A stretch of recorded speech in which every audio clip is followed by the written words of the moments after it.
Hi, everybody. It's Avalon. I want to talk to you guys this morning about active addiction. And because I was just watching Intervention and the insanity of it, I remember back to when I would have to do things and I couldn't use and I was sick. And the length that I would go to get something. The manipulation and the lying. We don't just wake up one morning and say, I'm going to lie to everybody that I love. I'm going to steal. I'm going to manipulate. We don't just make that decision. It's a slow process. It's a progression of the disease. And I'm watching these people and I'm like, oh my God, that's exactly what I did and where I was. Waking up, only being able to find enough money to make sure I wasn't sick. Not even getting high.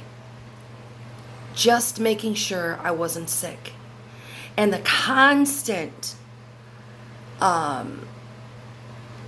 it's 24 hours a day, constantly hustling, finding it, doing it, coming down from it, finding it, doing it, coming down from it, finding it, doing it, coming down from it, every day, multiple times a day.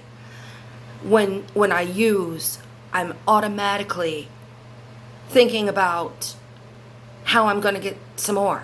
I mean, it's not like when you use, you can just sit and relax and think, oh, this is beautiful. You're not. You are thinking about, how am I going to get more? What about the next time? What am I going to do? And so, and we don't even realize what's happening. It's like this veil comes down over our eyes and we can only see the craziness of our addiction. Like we only can see that we've got to do this, we've got to do this, we've got to do this. It's like, there's nothing else. Nothing else exists. Nobody else exists. It's about us and what we need to do.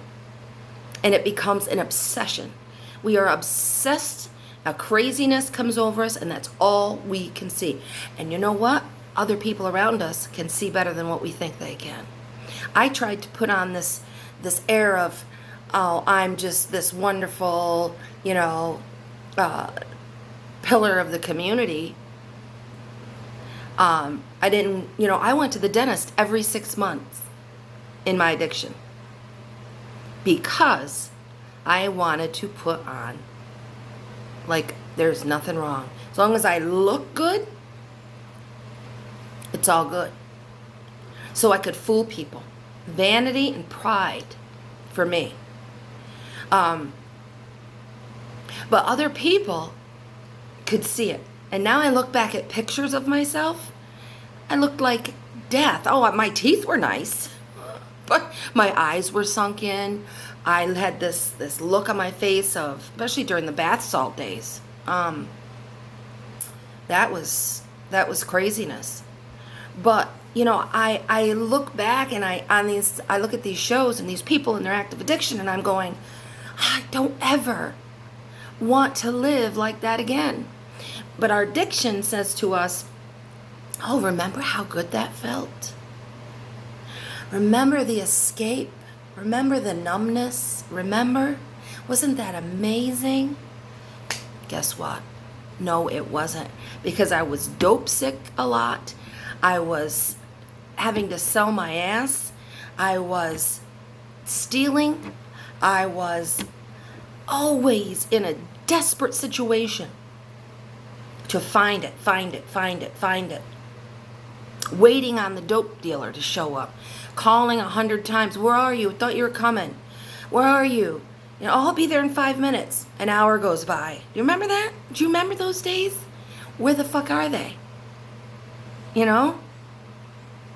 Getting just pissed at your drug dealer, but you can't tell him.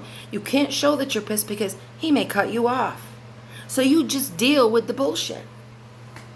I mean, when you think about that, I don't ever want to go back to that way of living. And the high wasn't a high. It was, I don't want to get sick. In the very beginning days, yeah, I got high. But that didn't last long. Once I became physically addicted, all bets were off. So, whatever position you're in today, whether it's you're in active use, if you're in active use, then think about your life. Think about what your life has become. And that you've cut everything out of your life that was good. Every person, every situation. And there's a better way. It's hard to get clean. It's hard to stop. Once you've stopped and once you're in recovery and once you've been doing it for a while, it becomes easier. As you're putting in the principles of recovery and you're around people and you're filling your life with positive things, it's easier to stay clean than it is to get clean. I don't know that I have another get clean in me. It was hell. 30 days of rehab, a year of halfway house, and two or 3 months of sober living. And it was hell. Dealing with me without any substance was the hardest part. Dealing with my feelings, dealing with my obsessions, dealing with people, dealing with my past, dealing with responsibilities every day, dealing with everything. Because we've been living a life with no responsibilities. Our only responsibility is to find it, do it, and come down from it. That's it. And then if you are in recovery, and those thoughts come back, and they start saying, "Oh, wouldn't this be nice right now to take away the stress? Oh, don't you remember what this felt like?" Don't believe it. It's a lie. Because remember, it wasn't that way. It was dope sick, finding it, and not having any morals or any scruples. It's not worth it. And there's no such thing as one more time. It does not exist. I tried it 1,000 times. Just one more time. Just one more time. And it never works. Doesn't exist. So don't believe that lie either. Okay? But there is hope. There is hope for recovery. But you got to be serious, and you got to be willing to do whatever it takes for victory over addiction. Whatever it takes. Whatever it takes. Not my way. I need other people to help me because I don't know the right way. So I need other people to help guide me. I hope you're all having a good day. Brightest blessings and God is blessed.